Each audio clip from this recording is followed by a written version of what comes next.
சித்தர் பூமி. ஜோதிடத்தின் பரிணாம வளர்ச்சி ஏஎல்பி ஜோதிடம். இதை படிங்க, உங்க வாழ்க்கை உங்க கையில.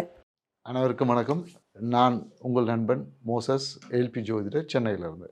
என் உயிரான ஈசனை வணங்கி, அவன் அருளாலே அவன் தாள் வணங்கி, ஜோதிடம் என்ற அதாவது காலகட்டம், அதாவது ஜோதிடத்தை கட்டத்துக்குள்ள அடைத்து வைத்ததை அதை வட்டமாக்கி உலகெங்கும் ஏஎல்பி என்னும் ஒரு வட்டமாக்கி எங்களை உலகெங்கும் கொண்டு சேர்த்து எங்களை பெரும் வளர்ச்சிக்கும் உச்சத்துக்கு கொண்டு சென்று கொண்டிருந்த ஐயா பொது உடைமூர்த்தி ஐயா அவர்களை வணங்கி இந்த ஒரு காணொலியை தொடங்குகின்றேன். ஆமாம், ஜோதிடம் இன்னைக்கு இருக்க காலகட்டத்துக்கு ஜோதிடம் என்பது தேவையா? ஜோதிடம் என்பது அறிவியலா, இல்லை அது ஒன்று என்ன சொல்வது, மூட நம்பிக்கையா?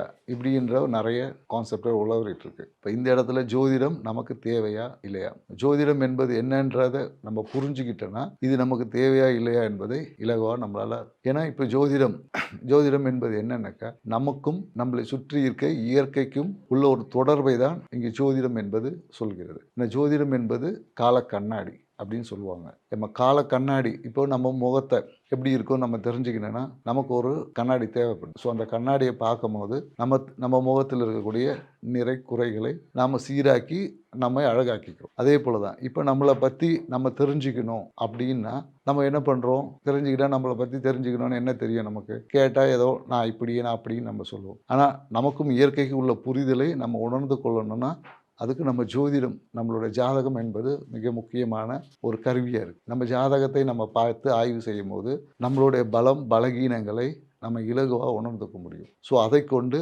அதிகமான விஷயங்களை சீராக்கிக்கும், குறைந்த விஷயத்தை சீர் செய்து நம்மளோட லைஃபே பார்த்தீங்கன்னா it should be in a balancing theory தான். ஒரு கிரகம் உச்சமாக இருக்குது நல்லதை தரும் அப்படின்றது இங்கே இல்லை. ஸோ ஒரு விதத்தில் அது உச்சத்தை நல்லதை கொடுத்தாலும் கால சுழற்சியில் அது பிரச்சனைக்குரியதாக மாறும். ஸோ அதனால் இங்கே உச்சம் அதிகம் குறைவு என்பதை காட்டிலும் அதை சமநிலைப்படுத்தி கொண்டால் நம்ம வாழ்க்கை எப்போதும் சிறப்பாகவும் வளர்ச்சிகரமாக இருக்கும். இதை தான் தன்னை அறிய தனக்கொரு கேடு இல்லை, தன்னை அறியாமல் தானே கெடுகின்றான், தன்னை அறியும் அறிவை அறிந்த பின் தன்னையே அர்ச்சிக்க தான் இருந்தானே என்ற திருமந்திர பாடல் வழியாக நமக்கு நம்மை அறிதலோட முக்கியத்தை நமக்கு மிக தெளிவாக உணர்த்தியிருக்காரு. ஸோ நம்மை அறிவதற்கு முக்கியம் நம்மளுடைய ஜாதகத்தின் வழியாக தான் நம்மளை முழுமையாக உணர்ந்து அறிஞ்சிக்க முடியும். ஸோ அதை வைத்து நம்மளுடைய பலம் பலகீனங்களை முழுமையாக்கி நம்ம வாழ்வை வளமாக்கி கொள்ள முடியும். ஸோ இப்போ ஒரு ஜோதிடம், இப்போ நமக்கு ஜோதிடம் உதாரணத்தின் வழியாக உங்களுக்கு நம்ம சொல்கிறோம். இப்போ நம்ம உடல்நிலையை செக் பண்ணணும்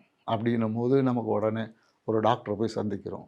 இப்போ டாக்டரை சந்திக்கும் போது அவர் என்ன சொல்லுவார், ஒரு பிளட் டெஸ்ட் எடுத்துகிட்டு வாங்க அப்படின்னு நம்மளை ஒரு டெஸ்ட் எடுத்துகிட்டு எல்லா டெஸ்ட்டும் நம்மளோட பிளட் கவுண்ட் எவ்வளோ இருக்குது, ஹீமோக்ளோபின் எவ்வளோ இருக்குது, சுகர் லெவலில் இருக்குது, இப்படின்னு நம்ம அனுப்புவாங்க. ஸோ அந்தளோடைய வேல்யூஸை வச்சுட்டு நம்மளை எதை குறைக்கணும் எதை கூட்டணும் என்பதை நமக்கு உணர்த்துவாங்க. ஸோ அப்போ நம்ம ஜோதிடத்தில் நம்மளோட பிளட் கவுண்ட் ரிப்போர்ட்டை நார்மலாக இருக்கிறத விட்டுட்டு குறைவானதையும் அதிகமானதையும் நம்ம அதை அனலைஸ் பண்ணி காமிக்கும். அதன் நோக்கம் என்னென்னா அதை நம்ம சமநிலைப்படுத்தணும் என்பது தான் அதனுடைய விஷயமா இருக்கும். ஸோ அதே போல் தான் இங்கே நம்மளோட ஜோதிடத்தை ஆய்வு செய்யும் போது காலகட்டத்துக்கு ஏற்ற போல் ஒரு கிரகம் நன்மையை தருதா இல்லை தீமையை தருதா, அதன் வழியாக அதன் தன்மைகளை நாம் சீர்படுத்திக்கிறதுக்கு தான் பரிகாரங்கள் வழியாகவும் இல்லை மற்ற சில ஆக்டிவிட்டிஸ் வழியாகவும் அதை சீராக்கும் போது நம்ம வாழ்க்கை மேலும் பலமாகவும் நலமாகவும் இருக்கும். ஸோ இதை இன்னொரு உதாரணத்தை வழியாக நம்ம சொல்ல முடியும். இப்போ என்னென்னாக்கா, ஒரு குடும்பத்தில் நிறைய பேர் இருப்பாங்க. ஒரு குடும்பத்தில் ஒரு 10 பேர் இருக்காங்கன்னு வச்சுக்கோங்களேன். இந்த 10 பேரும் பார்த்தீங்கன்னா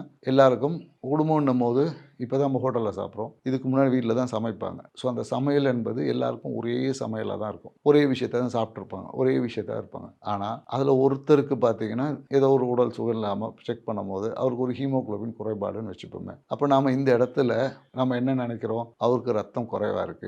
ரத்தம் குறைவாவதற்கு அவருடைய காரணத்தை எடுத்து பார்த்தீங்கன்னா ஹீமோக்ளோபின், உணவு என்பது எல்லாருக்கும் சமமான உணவு, எந்த உணவு எல்லாருக்கும் கொடுத்தா அதே உணவு தான் இருக்குது. ஆனால் இந்த இடத்துல அந்த உணவு இவருக்கு மட்டும் ஹீமோக்ளோபின் கன்வெர்ட் ஆகலை. ஸோ அதனால் அவருக்கு பாடியில் ஹீமோக்ளோபின் கம்மியாக இருக்குதுன்னு வச்சுக்கிறேன். ஸோ இப்போ இந்த இடத்துல நாம் என்ன பண்ணணும், அவருக்கு ஹீமோக்ளோபின் குறைவாக இருக்குன்றதுக்காக உணவுன்னு வழியாக கொடுக்கறது சரியாக இருக்குமா, இல்லை அவங்க உடலில் இருக்க பாதிப்பை சரி பண்ணி அந்த ஹீமோக்ளோபினை அதிகரிக்கிறதுக்கான வழியை பார்ப்போம் அப்படின்னீங்கன்னா நம்ம ஹீமோக்ளோபின் நம்ம உடலில் எங்கே அது குறைவாக இருக்கோ அதை சீராக்கி அதிகமாக்கக்கூடிய வழியை தான் பார்க்கணும். அதே போல் தான் இங்கே கிரகச்சாரங்கள். இப்போ நமக்கு ஒரு கிரகச்சாரங்கள் ஏதோ ஒன்று நடக்குது. ஸோ அதனுடைய அதோடைய தன்மைகள் அதோட வீரியங்கள் நம்மக்கிட்ட ரியாக்ட் பண்ணும்போது அதை நம்ம உள்ள இருக்கக்கூடிய விஷயத்தின் வகையாக சீர் செய்ய முற்படணுமே தவிர அது கெடுதல். அதை நீங்கள் பண்ணலன்னா ஜாதகத்தில் என்ன பலன் இருக்கோ அது நடக்கும். அதை நம்ம சரி செய்யும் போது இல்லை சமசீர் செய்யும் போது அதோட தன்மையிலிருந்து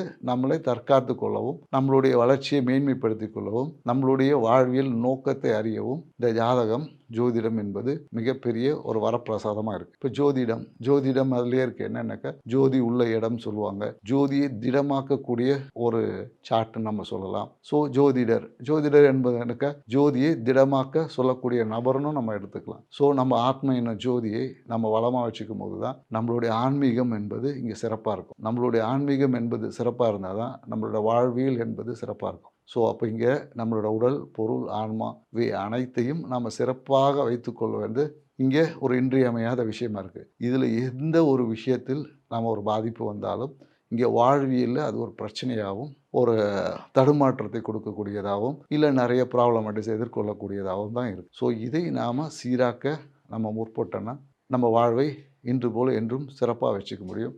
நன்றி, வணக்கம்.